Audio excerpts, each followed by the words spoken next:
these women. They testified in court. Their testimonies are a part of court record.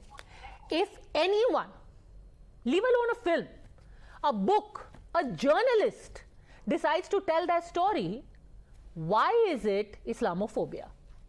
This is very real. This has happened. It's a part of what has been documented. Asif Sohail. Padmaja, am I audible, Padmaja? Yes, go on, Mr. Jamai. Okay. Padmaja, I do not have any objection. Neither the Dargah Khadim committee, which I have consulted before speaking 2 times now, have any objection about any film related to that horrific incident happened in Ajmer city in 1992, where hundreds of women were named and shamed. And in that case, there was one very important figure who conspired the whole thing was Mahesh Dulani. He was the owner of Bharosa Color Lab, where the photos was developed. He was accused in this case. And one another who was involved in the murder of that journalist who exposed the whole story, Dr. Jaipal. Yes. So both important figures in this case were neither been discussed nor in the agenda of the right wing. But I believe if the film is limited to that perspective of that case, we have no objection. But in the name of freedom of expression of some film, if the filmmaker tried to defame the chasticity of Khaja Muhyiddin Chishti, Ajmeri Rahmatullah Alayh, and the Ajmer Sharif Dargah, it should not be tolerated, and I think that it should be banned. Even the Prime Minister, who offered the chadar every year from the government itself, I think so to speak on this issue if the things are going to defame the Khaja Muhyiddin Ajmeri Chishti Rahmatullah. You have proven the point that I made right at the beginning, that this is not about any one community. Like you said, there were 2 photo labs, the owners of which are also accused, including Bharosa Photo Lab and another one, who are both Hindus. Yes. So you made my point. Yes. This is not about Islamophobia.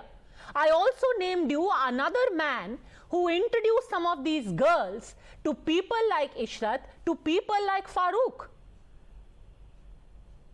They come from all communities. Predators come from all communities. Then what's the problem with the film?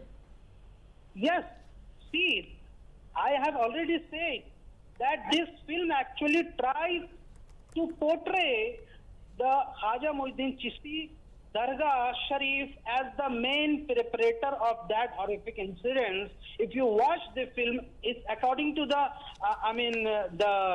reviewers and the trailer which has been launched, it gives a Sir, first of all, I haven't watched the film, neither have you. I don't know how you have, already analyzed something which none of us have seen because it is not out there.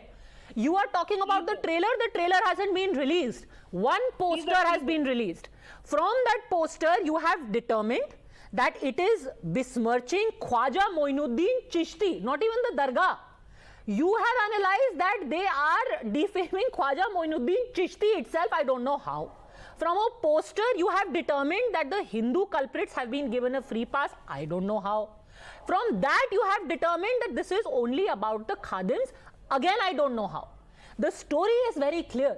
The characters are very clear. And film or no film, these are the facts of the story. And if you are saying in order to remain politically correct, some people will be blacked out, no, they won't.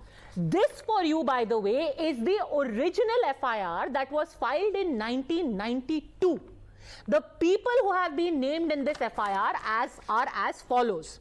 Naseem Urf Tarzan, Parvez, Kailash Soni, Sohail, Moetullah Urf Puttan, Ishrat, Harish, Purushottam Urf Babli and Ajju.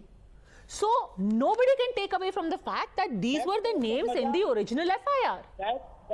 That's why Padmaja Dargah committee have demanded to the filmmaker, can you please screen the film to the Dargah committee so that there will be no contradiction or there will be no problem in the future regarding the film.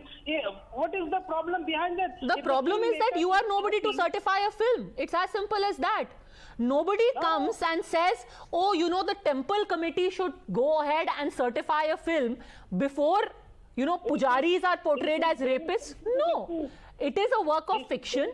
Even if it is, nobody showed a film to Asaram Bapu before they released it. Nobody showed a film to Gurmeet Singh before they released a film based on his life or loosely based on his life. So Dargah committee, why are they going to certify? It is the censor board which will certify. It is the censor board which will decide. And more importantly, it's the viewers who will decide, sir. What I don't understand though... Our suggestion to the filmmakers, if they don't want to get into the trouble in future, that's our suggestion. I'm sorry, is that supposed to be a threat? What do you mean by if they don't want to get into trouble? What kind of trouble? What kind of trouble? The case will go to High Court. The film not be screened in Ajmer city, in whole Rajasthan. This is the demand of the Ajmer. Why? Why won't the film be screened? If it's the conditional. If it shows the Dargah Sharif in a bad light, that's the condition. If that not possible, who decides that? Will not be happen, who decides that? We don't have any problem. It will be the censor board which decides it. Whether it is okay for screening. Dargah committee or you or I or Mr. Chaturvedi are not going to decide it. Censor board will decide it. You will not decide. Let it be.